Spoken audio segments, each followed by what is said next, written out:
Madam, respected teachers and my dear students, today we will hear a very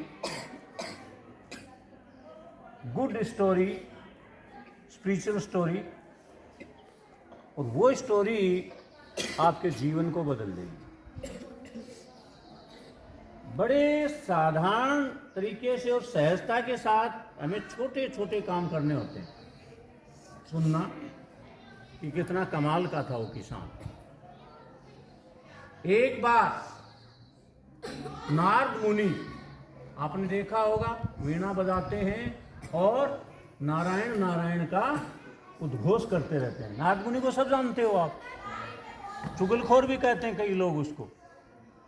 तो एक दिन कोई जोश में थे नारद मुनि, भगवान कृष्ण को बोले कि मेरे से अच्छा, मेरे से बढ़िया, मेरे से श्रेष्ठ, मेरे से उत्तम आपका भक्त कौन हो सकता है। अर्थात खुद को ही मांग रहा है। भगवान कृष्ण ने हंस के कहा, नारद मुनि जी ऐसी बात नहीं है। तो ऐसी बात नहीं तो मुझे दिखाओ मेरे से श्रेष्ठ कौन है। तो भगवान श्री कृष्ण नारद मुनि को लेकर के एक गांव के पास गए, जिसको आप खेड़ा बोलते हो। गांव के पास में खेत होते हैं, उसको खेड़ा बोलते हैं। वहां एक किसान जुताई कर रहा था, और जुताई करते करते यानी बीज भी अपने सही डालता जा रहा था और साथ में भगवान का स्मरण भी करता जा रहा था। बोलो ये तुमसे श्रेष्ठ है। अपना जो इसका कर्तव्य क्रम है वो भी कर रहा है और मुझे भी स्मरण कर रहा है। तुम ऐसा कर पाते? बोले हाँ मैं कर दूंगा ऐसा। तो भगवान ने उनको कहा, एक कटोरी लो और कटोरी में सरसों का तेल भरो, ऊपर तक भर लो, और पूरे गांव का चक्कर लगा के आओ। लेकिन किसी भी सूरत में उसमें से एक बूंद भी तेल छलकना नहीं चाहिए। कर दूंगा ये, तो मेरे लिए सामान्य काम है, आसान काम है। बोलो ठीक है कर लो। नारद मुनि ने वो तेल से भरी हुई कटोरी अपनी हथेली पर रखी और बड़ा सावधानी से, बड़ा ध्यान से, बड़ा कंसंट्रेट होकर के पूरे गांव का चक्कर लगा के आ गया और तेल की एक बूंद भी छलकने नहीं दी। बड़ा खुश था। भगवान कहेंगे वाह मांगे नारद जी, लेकिन भगवान तो भगवान होते हैं ना। उन्होंने हंस के कहा कि नारद मुनि जी मुझे ये बताइए, एक आपका जिस समय आप चल रहे थे आपका ध्यान कहाँ था?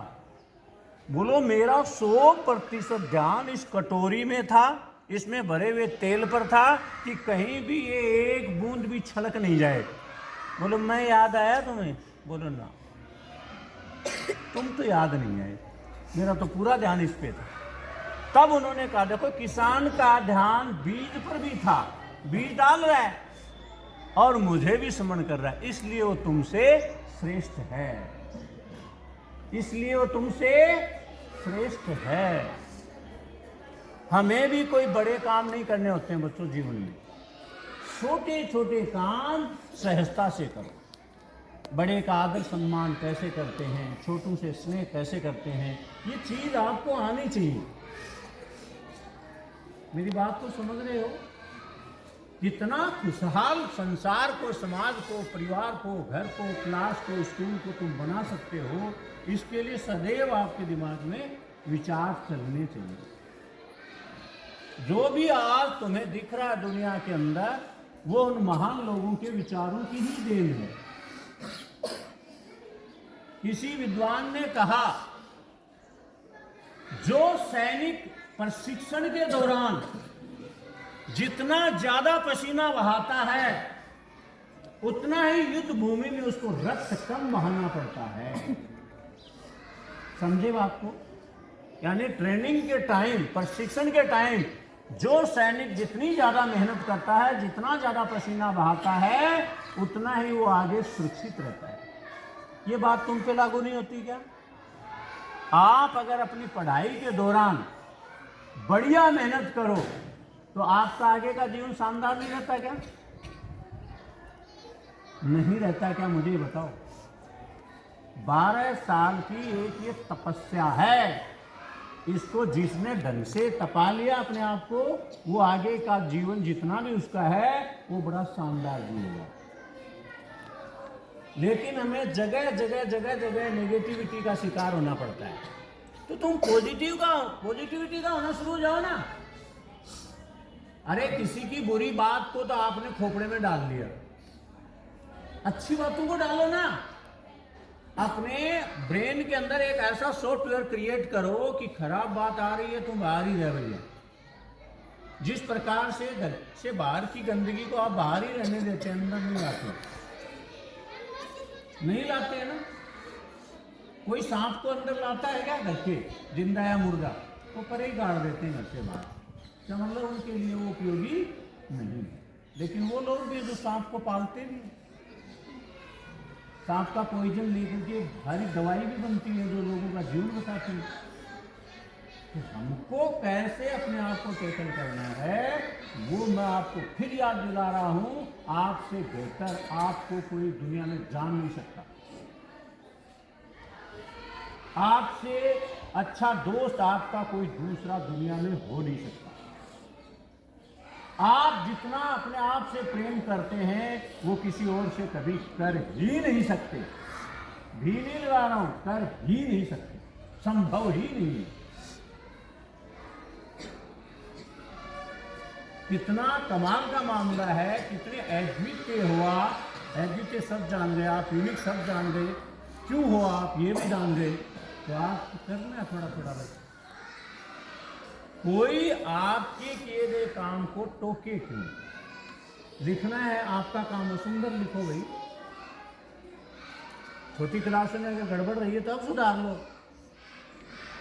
जो 67 साल की उम्र में रविंद्रनाथ टैगोर चित्रकार बन सकता है तो तुम 15-16 साल की उम्र में राइटिंग नहीं सुधार सकते? सुधार सकते। कभी भी अपने घर के अंदर ऐसा वातावरण क्रिएट मत होने दो जहां नेगेटिव बातें आपको सुनने को मिले। आपके माता पिता से बढ़िया इस दुनिया में कोई और हो नहीं सकता।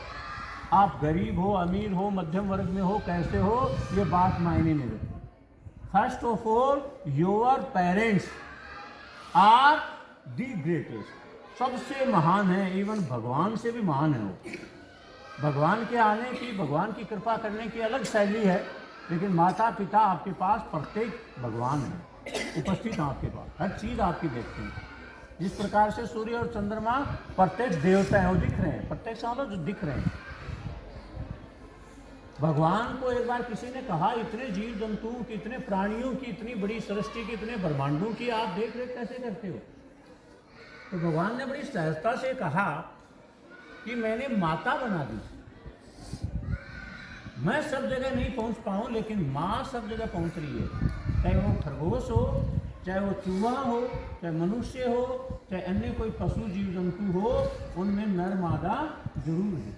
मादा का मतलब माँ। जिस समय उस शिशु को जरूरत है वो सारी तरह की उसकी जरूरतें पूरी करती है। तो भगवान से कम कहाँ होगी, भगवान से ज़्यादा और होगी। भगवान से तो हम मांगते हैं भगवान परीक्षा में पेपर बढ़िया हो जाए। क्यों भाई फालतू की चीज़ भगवान के गले क्यों डाल रहे? पेपर तुमको देना है, तैयारी तुमको करनी थी, करनी चाहिए थी, भगवान के गले क्यों डाल रहे? जरूरत ही नहीं महसूस होनी चाहिए आपको यहाँ कि भगवान को कहीं मेरा पेपर बढ़िया हो। पेपर बढ़िया ही होगा अगर तुम बढ़िया और बढ़िया तैयारी की है, कॉन्फिडेंस है तो बढ़िया होगा। नहीं, सारे भगवानों को, देवताओं को, सबको लगा दो, चाहे फेल हो जाओ। क्योंकि सबसे बड़ी बात है, फेल होने वाला भी सबसे ज़्यादा भगवान को याद करता है। इस समय पेपर देने जाता है उस समय, लेकिन भगवान उसकी मदद नहीं कर पाते।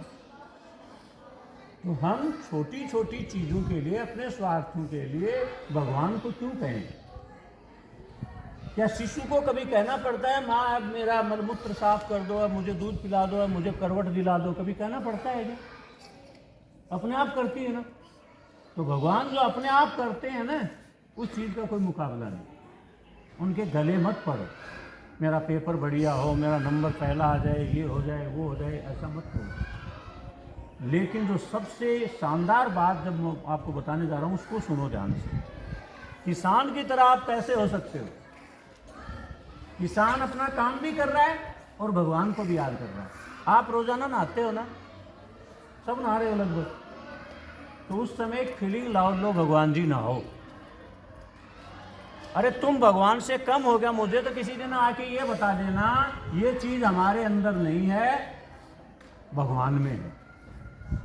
एक चीज है वो ना तो होगी न हो सकती किसी में, बाकी तुम हू बहु परमात्मा के स्वरूप ही हो। बात समझ पा रहे हो? नहाओ तब कहो लो भगवान जी नहाओ, खाना खाओ तो लो भगवान जी खाना खाओ। अपने यहाँ सनातन धर्म के अंदर परंपरा भी है, भोग लगाते हैं ईश्वर के, फिर खाना खाते हैं। वो शास्त्री जी ने कई क्लासों में परंपरा भी चला रखी है, पहले बैठते हैं आराम से, भोजन के लिए मंत्र उच्चार करते हैं और फिर भोजन को खाते हैं। इज्जत हर चीज़ को प्यारी है, वो चाहे निर्जीव हो चाहे सजीव हो। नहाओ तब याद करो भगवान को, नहा रहे हैं ऐसा सोचो, खाओ तब, पानी पियो तब, जो भी कपड़े बढ़िया पहन रहे हो, सज रहे हो, अपने बालों के कोम कर रहे हो, उस समय भी सब चीज़ों से उसको जोड़ लो, तभी लास्ट में आपके श्वास के साथ परमात्मा जुड़ेंगे। इस संदेह में मत रहना अभी हम यंग हैं और हम तो 70 साल के होंगे तब भगवान को याद कर लेंगे ना भैया। Practice makes a man perfect, अभ्यास आदमी को पूर्ण बनाता है। अगर आपने सतत अभ्यास नहीं किया तो अंतिम समय में मरते समय भगवान याद कभी नहीं आएंगे। और वो याद कब आएंगे? जब आपकी प्रैक्टिस हो जाएगी, सांस सांस से वो जुड़ जाएगा, हर कार्य उससे जुड़ जाएगा, कोई दिक्कत ही नहीं। एक नया पैसा नहीं लगता, कोई अगरबत्ती नहीं लगानी, कोई धूप बत्ती नहीं लगानी, कोई प्रसाद नहीं चढ़ाना, आराम से उसको अपने आप से जोड़ लो, जहां भी हो वो है। और ये मत सुनो लोगों की भगवान ने कर्ण देखे, ये बकवास है, तुम्हारा दिमाग बेजा खराब करेंगे।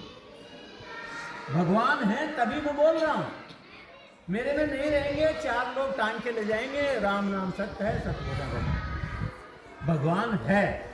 भगवान ही देखता है, भगवान ही दिखाता है, भगवान ही खाता है, भगवान ही खिलाता है, भगवान ही सोता है, भगवान ही सुलाता है। जब वो नहीं रहता है तो कहते चीर निद्रा में चला गया। मरे हुए आदमी ये तो बोलते हैं। तो पहले भी मैंने कहा था, जो चीज है परमानेंट उस पर बहस कभी नहीं करनी चाहिए, अपना समय जाया नहीं करना चाहिए। भगवान बहस से ऊपर है, नहीं करनी चाहिए उसको मान लेना चाहिए वो है, इसीलिए सृष्टि चल रही है और उसने सबका ध्यान रखा है। नहीं मांगोगे तो बढ़िया और देगा वो, समझ रहे हैं ना। कई बार बच्चे झगड़ते हैं, वो मेरे को दो, बड़े वाला सेव मेरे को दो, तो जो चुपचाप रहता है ना, माता या पिता उसका सबसे ज़्यादा ध्यान रखते हैं। अरे इसने बिल्कुल झगड़ा नहीं किया, इसको दो, ये तो सत्यानाशी है, बाकी तो खून पीने के लिए। तो बिना मांगे चीज मिल रही है तो उसके लिए फालतू में एनर्जी अपनी डिस्ट्रॉय क्यों करें। इसीलिए आपको शुरुआत में कहा गया था जुलाई के अंदर कि अब जो जो बताया जा रहा है उसको सहजता से लेते जाओ, उसको सीखते जाओ। सीखना है, याद नहीं करना है। सीख गए तो कोई दिक्कत नहीं है, समझ रहे हो ना। तो हर साइड में काम करो और आपसे बेहतर आपके लिए दुनिया का कोई दूसरा प्राणी कर ही नहीं सकता। आप एक अद्भुत देश के अद्भुत माता पिता की अद्भुत संतानें हो। आपको सोचना चाहिए, आपको विचार करना चाहिए, इस भगवान को मैं खुश करने के लिए क्या कर सकता हूँ। उसको कोई चीज़ की जरूरत नहीं, न 56 भोग की जरूरत है, न आरती की जरूरत है, न वो ये कहता मेरी भक्ति करो। हाँ, गीता में कई जगह कह दिया मुझे भजो और युद्ध भी करो, वो किसान वाली बात है। तो सारे आपके फंद कट जाएंगे। ठीक है, धन्यवाद। Have a nice